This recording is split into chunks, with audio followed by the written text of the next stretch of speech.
Good afternoon and thank you for joining Luntha Television. It's time for news updates and you're with me, Charity Jilanga.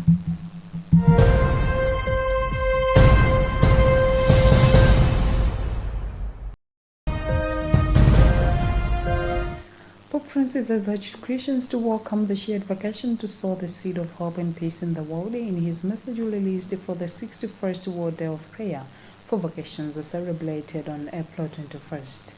Released on Tuesday, the Pope's message focuses on the theme of call to sow seeds of hope and to build peace. The Holy Father noted that all Christians are called to welcome God-given vacation to serve Him in the world, whether it be through the consecrated life, the priesthood, marriage, or even as a single person. In conclusion, the Pope invited Christians to rise up and awaken from the indifference by embracing vacation and letting Christ guide the steps of the faithful.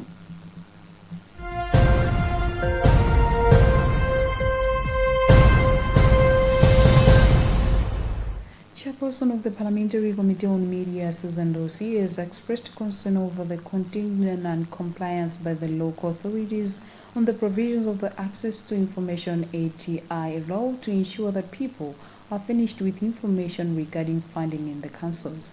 Speaking on a point of order during question time going to the Minister of Transport and Public Works, Dorsey said the committee is dismayed with the development and suggested the need to enforce the law in its entirety for people to exercise their right. The comment received a positive backing in the House as a number of legislators echoed sentiments in unison.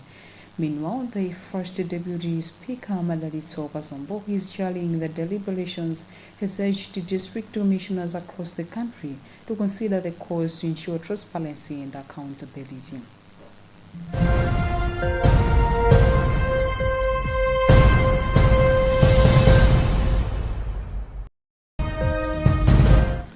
Minister of Natural Resources and Climate Change Michael says Malawi needs a well-coordinated and capacitated consortium of experts in the environmental sector to be able to steer the fight against the effects of climate change.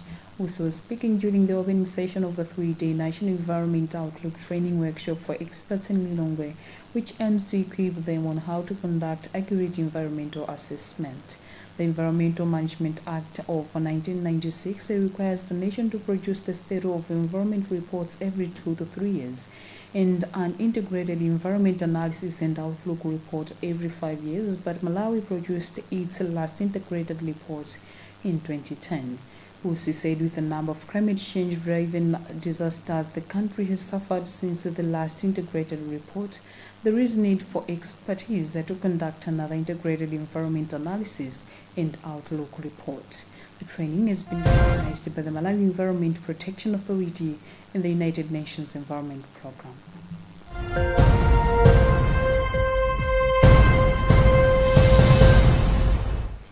Police in Mchinji have netted 10 students from Mukamanya Community Day Secondary School for allegedly damaging school property on Sunday night.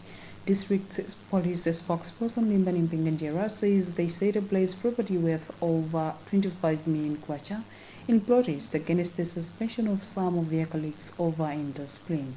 According to Mpenganjera, the suspects have since been charged with arson and malicious damage, as police are still tracking those that brought out. Meanwhile, a teacher at the school, Aleken Sylvester Sitolo, says mock and end of Term 2 examinations are underway following the intervention of the cluster team and Education Division Manager Daniel Carter.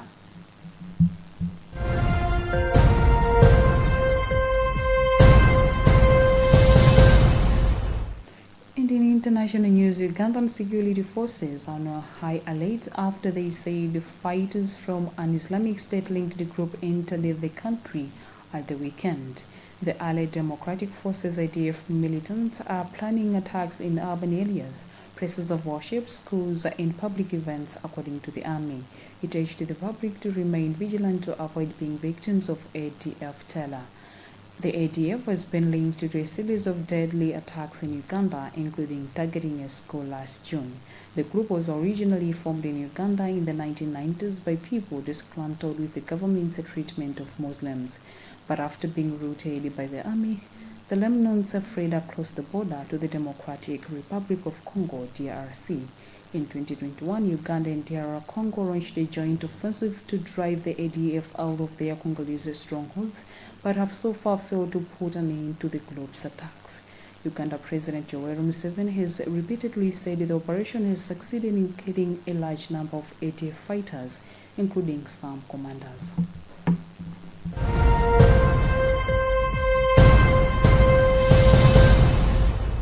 And that's about what we had time for in this edition of News Updates. My name is Charity Chilanga. Good afternoon.